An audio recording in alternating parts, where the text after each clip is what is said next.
السلام علیکم جی. ہماری لاہور کی ایک روایت ہے جی، اور روایت یہ ہے کہ ہم فیصلہ جب کرتے ہیں تو اس کے لیے جن کہتے ہیں نا پنجابی میں لاہوری زبان صلاح کر لینی چاہیے. صلاح کرنے 99% یہ ہوتا ہے کہ ہم فیصلہ کر چکے ہوتے ہیں، لیکن صلاح کرتے ہیں ہم. مثلا ہم نے فریج لینے کا فیصلہ کر لیا ہے، لیکن ہائر کی لینی ہے، ڈالنس کی لینی ہے، پیل کی لینی ہے. یہ مشورے کے لیے تو ہم لوگوں کو کنسلٹ کر سکتے ہیں، لیکن اوورال فیصلہ یہ ہو چکا ہوتا ہے کہ ہم نے فریج لینی ہے. میں نے ایک ایسے ڈومیسٹک قسم کی مثال جو ہے وہ آپ کی خدمت میں پیش کی ہے. اسی طرح کی اطلاع ہے کہ پاکستان مسلم لیگ کے نواز کے جو صدر ہیں جناب میاں محمد نواز شریف صاحب، انہوں نے اپنے لوگوں سے پوچھا ہے کہ کیا ہمیں فائنل سٹرائک کرنی چاہیے. فائنل سٹرائک کی صورت کیا ہو سکتی ہے؟ فائنل سٹرائک یہ ہے کہ اس وقت موجودہ لمحہ موجود میں سچویشن کچھ یہ ہے کہ بظاہر یہ تاثر دیا جا رہا ہے کہ ابے اور چاچے کی لڑائی ہو گئی ہے. نکے گے ابے اور چاچے کی لڑائی ہو گئی ہے، بلکہ باقی چاچے تائے بھی کود پے نے. اور میاں صاحب تک جب یہ تاثر پہنچا ہے تو ان کا خیال ہے کہ غنیم جب آپس میں بھیڑ پڑے تو وہ بہترین موقع ہوتا ہے. اب واللہ عالم بالصواب یہ جو ہے امپریشن جو ہے یہ کیوں بنوایا جا رہا ہے یا بنایا گیا ہے یا کمیونیکیٹ کروایا گیا ہے، میرے جیسے کم علم کو، جس کوتاہ نظر کو یہ تاثر بناتے ہوئے کچھ لوگ نظر آ رہے ہیں. میں اس سے متفق نہیں ہوں. میرا نہیں خیال کہ ایسا کچھ ہے اور یا ایسا کچھ ہوتا ہے یا ایسا کچھ ہوا کرتا ہے، لیکن کچھ لوگ بضد ہیں کہ چاچے تایاں دی آپس چھترو چھتری ہو گئی ہے، تو جس کی وجہ سے نکاح فی الحال یتیمی کی صورت میں پھر رہا. میرا نہیں خیال. ٹھیک، بہرحال کچھ لوگوں کا خیال ہے.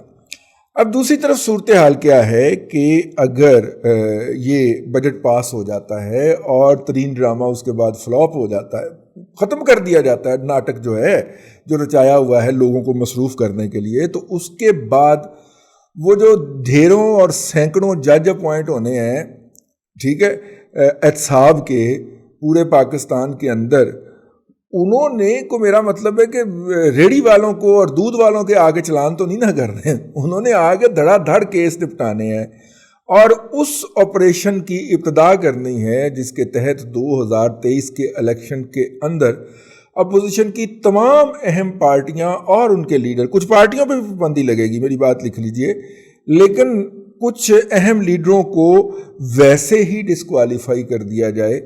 وہ جو بہت بولتے ہیں جوید لطیف جیسے لوگ یا خواجہ آصف جیسے لوگ، ان کو اس طرح کی عدالتوں سے نااہل کروا دیا جائے. اور اپیلیں جب ہوں گی تو آگے بھی تو گل و گلزار بیٹھے ہوئے ہیں نا، آگے بھی تو ایسن قسم کے لوگ بیٹھے ہوئے ہیں، تو پھر سنجیاں ہو جان گلیاں تے وچ مرزا یار پھرے، پھر ہم ہوں گے یا ہمارے نامزد لوگ ہوں گے، تو وہ اس والے پروجیکٹ کے اوپر عمل درآمد شروع ہو جائے گا. یہ جو آپ کو بار بار کہا جاتا ہے کہ بجٹ کے بعد پتہ نہیں کیا ہو جانا، بجٹ کے بعد اس پروجیکٹ کے اوپر اگلے مرحلے پہ عمل درآمد شروع ہونا ہے. اس کے بعد ہی پھر 10 سالہ جو ہے وہ ممکن ہے. یہ والی صورتحال ہے. ایسی صورت کے اندر میاں نواز شریف صاحب نے اپنے کچھ لوگوں سے پوچھا ہے، اور بلکہ پچھلے اجلاس کے اندر اگر ہم نے آپ کو بتایا ہو کہ انہوں نے رانا ثناء اللہ صاحب کو ایک اسائنمنٹ دی تھی کہ جناب آپ لوگوں سے رائے لیں اور مجھے رپورٹ پیش کریں کہ ہمیں مفاہمت کی سیاست کرنی چاہیے یا مزاحمت کی. ہم نے آپ کو اس میں یہ بھی بتایا تھا کہ اب تک ان کا مائنڈ یہ ہے کہ ہم مفاہمت اور مزاحمت کی سیاست دونوں لے کے چلیں. اسمبلیوں کے باہر جو ہے وہ مزاحمت کی جائے اور اسمبلیوں کے اندر مفاہمت کی جائے. اب یہ مفاہمت پیپلز پارٹی کے ساتھ ہونی ہے یا پی ٹی آئی کے ساتھ ہونی ہے یا مالکوں کے ساتھ ہونی ہے، یہ بات کا سوال ہے اور بڑا تفصیل طلب ہے. پہلے ہم اس طرف نہیں جا رہے، ہم صرف اپنے آج کے موضوع کی طرف محدود رہ رہے ہیں، پھر بڑا لمبا ہو جاتا، تو یہ لوگ بڑا لمبا ہو جاتا ہے، پھر آپ لوگ کہتے ہیں پورا سنتے بھی نہیں ہیں، پھر اس کے ویوز بھی کم آتے. تو بہرحال فیصلہ انہوں نے کر لیا. اور اس کی مثال میں آپ کو بتاؤں، میاں نواز شریف صاحب نے جب ایٹمی دھماکے کرنے کا فیصلہ کر لیا اور اسی لمحے کر لیا جب سینٹرل ایشیا کی ایک سٹیٹ کے اندر وہ دورے پہ تھے، تو وہاں پہ انہیں اطلاع ملی اور انہوں نے یہ کام کر دیا، تو انہوں نے پھر اس کا اناؤنسمنٹ نہیں کی. وہ بڑے کو نیا آدمی ہیں میاں صاحب، انہوں نے آ کے پھر نا اپنے ڈرائیور سے بھی پوچھا ہاں بھائی کی کریے پھر ہوں, ٹھیک ہے. اب وہ ڈرائیور ساری عمر لوگوں کو بتاتا رہے گا میرے کہنے نے دھماکہ کیتا سی, اپنے باڈی گارڈ کو بھی پوچھا, پھر نظامی صاحب جیسے بندے کو بھی پوچھا, پھر شامی صاحب کو بھی پوچھا, ٹھیک ہے. اور ویسے شامی صاحب نے کہا تھا نہ کرو, پھر کسی فوج کے بندے سے آرمی چیف سے ملاقات ہو گئی, اس سے بھی پوچھا, ہر بندے سے انہوں نے پوچھنا, لیکن فیصلہ انہوں نے کیا ہوا تھا. اب آپ دیکھیے نا کہ اس وقت کے آرمی چیف نے کہا کہ جہانگیر کرامت صاحب نے کہ جی نہ کیجیے, ٹھیک ہے. اور بھی بڑے لوگوں سے پوچھا, ارد گرد جتنے بھی لوگ ان کو ملتے تھے, ہور پھر جس طرح ہم پوچھتے ہیں ہور پھر کیا حال ہے, تو وہ انہوں نے ان دنوں یہ دستوری بنا لیا, وہ 15 سے لے کے 28 تک, ٹھیک ہے, 15 سے لے کے 28 تک وہ لوگوں سے, 28 کو تو دھماکہ کیا نا, 15 یا 13 کو بھارت نے کیا تھا, تو اس سے لے کے وہ 15-16 دن جو بھی ملتا تھا تو ہم تو کہتے ہیں اور سناؤ پھر کیا حال ہے, لاہور کے جو لوگ ہیں اور سنائیں پھر کیا حال ہے, تو وہ کہتے تھے اور سنائیں پھر دھماکہ کریں یا نہ کریں. فیصلہ انہوں نے کر لیا ہوا تھا اور اسی لمحے کر لیا تھا جب انہیں خبر آئی تھی, ٹھیک ہے, یا شاید اس سے پہلے کر لیا ہو کہ اگر بھارت اس طرح کرے گا تو ہم اس طرح کریں گے, خبریں تو آ رہی تھی نا. لیکن انہوں نے اس فیصلے کے اندر ان تمام لوگوں کو شریک کروایا, ٹھیک ہے, جس کی بنیاد کے اوپر ان کے ناقدین جو ہیں وہ کہتے ہیں کہ جی گن پوائنٹ پہ فیصلہ کروایا, گن پوائنٹ پہ فیصلہ کرایا گیا. اینی ہاؤ فیصلہ انہوں نے کر دیا جی کیا کرنا ہے. اس بجٹ کے اندر اگر وہ مطلب کہ نعرہ لگا دیتے ہیں, اب دونوں کے پروز اینڈ کون دیکھ لیتے ہیں.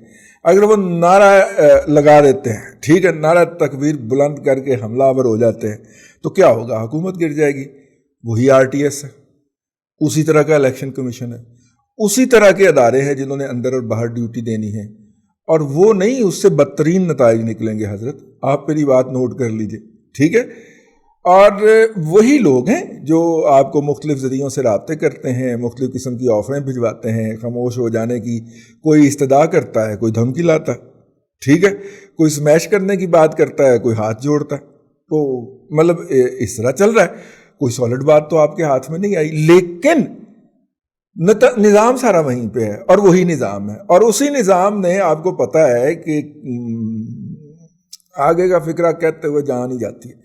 تو خیر دوسری طرف یہ صورتحال ہے, لیکن ایک طرف یہ صورتحال ہے, لیکن دوسری طرف اگر آپ اس کو چلنے دیتے ہیں تو اگلے 2 سال کا جو پروجیکٹ ہے وہ یہ ہے کہ تمام اہم قابل ذکر قائدین PMLN کے سارے اور پیپلز پارٹی کے کچھ, ٹھیک ہے, ان کو احتساب عدالتوں کے ذریعے نااہل کروا دیا جائے گا, اور نااہل کروانے کے بعد پھر جو جیتیں گے ان کو جدھر مرضی ہانک لیا جائے. اور اگر کوئی 15-20 لوگ بچ بھی جاتے ہیں, جتنے کہ 98 کے الیکشن 97 والے الیکشن میں پیپلز پارٹی کے بچ گئے تھے, یا 2002 والے الیکشن میں PMLN کے بچ گئے تھے, تو اتنے کا اپوزیشن میں بیٹھے بھی رہیں, ان کے اوپر ہم چھوڑ دیا کریں گے یہ مراد سعید جیسے کو, بات طے ہو گئی, اور کہیں گے دیکھیں جی اپوزیشن ہے, ٹھیک ہے نا. اور جب ان کے اندر کوئی لیڈر بھی نہیں ہوگا, وہ سارے ڈسکوالیفائی ہو کے باہر بیٹھے ہوں گے, تو آپ کیا سمجھتے ہیں, میرا مطلب ہے کہ وہ کوئی امپیکٹ کریٹ کر پائیں گے, کیا خیال. تو یہ 2 اہم پہلو ہیں جن میں سے انہوں نے کسی ایک کا فیصلہ کر لیا ہے, ٹھیک ہے. یہ فیصلہ کیتا ہے, یہ آئندہ 3 سے 4 دنوں کے اندر, بلکہ میکسیمم 1 ہفتے کے اندر 11 کو بجٹ پیش ہونا ہے, تو ہو سکتا ہے اس سے پہلے آپ کی نظروں کے سامنے آ جائے. ہم بھی منتظر رہیں گے. اللہ آپ کو آسانی عطا کرے اور آسانیاں خلق خدا میں تقسیم کرنے کی توفیق عطا کرے.